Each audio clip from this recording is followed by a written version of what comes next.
Well, here's some good news. U.S. stock futures are looking much better this morning following yesterday's close where things seemed to level off. And global markets appear to be seeing a rebound today. And China is pushing back against President Trump's threat to impose 50% tariffs. The foreign ministry spokesperson said today, quote, resorting to pressure, threats, and blackmail is not the right way to engage with China. But speaking yesterday, the president continued to defend his trade war.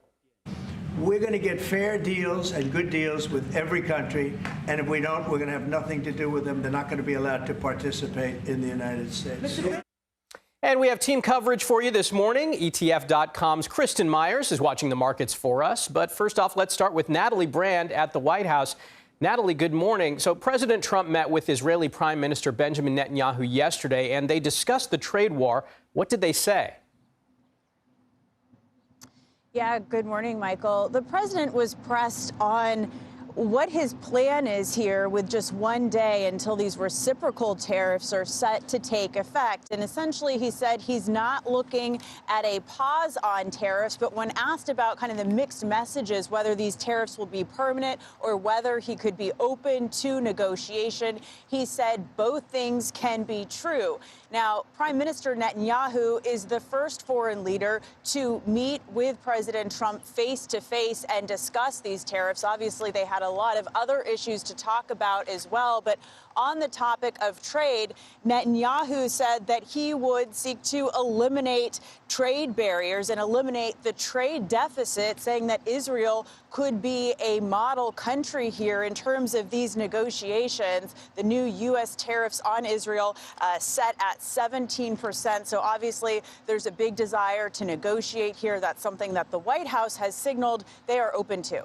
Now, Natalie, let's talk about the U.S. and China, both sides talking tough. How is the U.S. responding?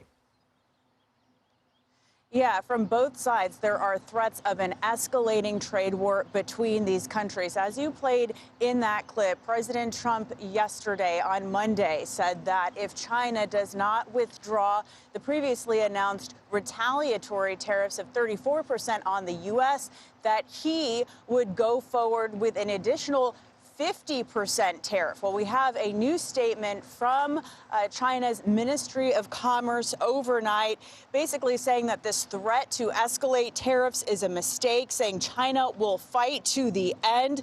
There are no winners in a trade war, adding that pressure and threats are not the right way to deal with China. Now, trade experts worry that an increasing trade war with China will not only increase prices for the American consumer, but could also incentivize China to build deeper relationships with other countries in terms of trade. The president asked about that yesterday and said he's not worried. All right, Natalie Brand at the White House, thank you.